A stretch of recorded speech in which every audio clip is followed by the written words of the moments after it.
무난한 사회생활을 위한 처세, 사람을 얻는 법 편 시작하겠습니다. 사회생활을 잘 하기 위해서는 사람 간의 예의가 있어야 합니다. 예의가 바르면 상대에게 호의를 얻기가 쉽습니다.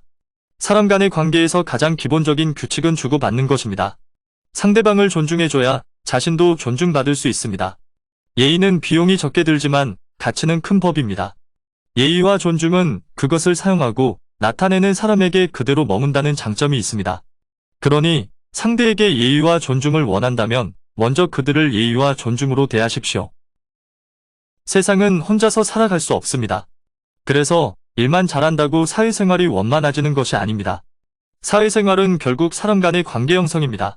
그러니 적당한 처세는 필요한 법입니다. 실제로 내가 일을 잘하고 성과를 잘 내더라도 내 입으로 일 잘하는 것을 뽐내는 것은 좋지 않습니다. 왜냐하면 사람들은 잘난 척하는 것을 싫어하기 때문입니다. 내가 잘한 것을 뽐낼 때도 사람들에게 자연스럽게 드러나 보이도록 만드는 것이 현명한 처세라고 할 수 있겠습니다. 그리고 사람들이 시기하고 질투하는 사람이 아니라 사람들이 탐내는 사람이 되도록 하십시오. 어떤 일을 할 때 당신이 그 일을 필요로 하는 게 아니라 그 일에서 필요한 존재가 되도록 노력해야 합니다. 그래야 사람들이 당신에게 의존하게 만들 수 있습니다. 누군가와 교제를 하게 된다면 상대의 단점보다는 장점을 찾으려 노력하십시오.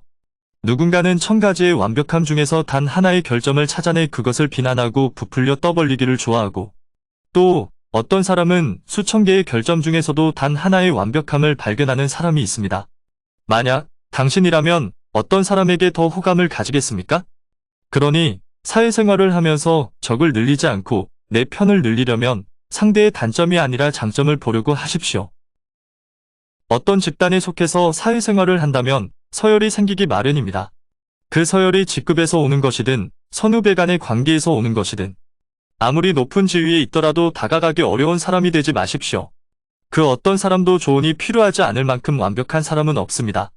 또한 어떤 일이든 그 일 밖에서 바라보는 사람들의 시야가 더 넓을 때가 많습니다. 다가가기 어려운 사람은 자신이 놓치고 있거나 잘못하고 있는 일에 대해서 고칠 기회를 얻지 못하는 사람입니다. 아무리 뛰어난 사람도 누군가의 친절한 조언에 귀 기울이는 자세가 필요합니다.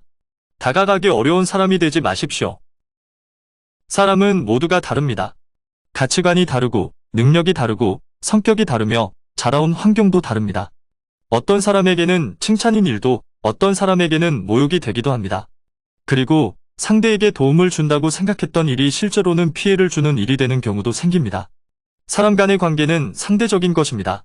모든 사람에게 똑같을 수는 없는 것이니 좋은 관계를 만들기 위해서는 먼저 상대가 어떤 사람인지, 상대의 성향을 파악하는 것이 먼저입니다.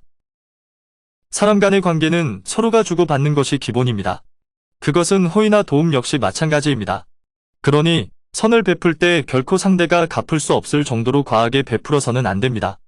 또한 상대에게 감사를 재촉하거나 내가 베푼 선에 대해서 공치사를 해서는 안 됩니다. 그러면 상대는 당신이 선을 베풀었음에도 불구하고 결과적으로 더 멀어질 가능성이 높아집니다. 우상은 자신을 만든 조각가를 절대 눈앞에서 보고 싶어 하지 않고, 은혜 입은 사람은 그것을 베푼 사람을 눈앞에서 보고 싶어 하지 않습니다. 선을 베풀 때는 상대방이 매우 원하지만 부담을 적게 느낄 만큼만 조금씩 그리고 자주 주는 것이 좋습니다. 주고받는 것이 사람 간의 관계에서 기본이라는 점만 확실히 알아도 여러분의 사회생활은 훨씬 원활할 것입니다. 오늘의 영상은 여기까지입니다. 영상이 도움이 되셨다면 구독과 좋아요 부탁드립니다. 시청해 주셔서 감사합니다.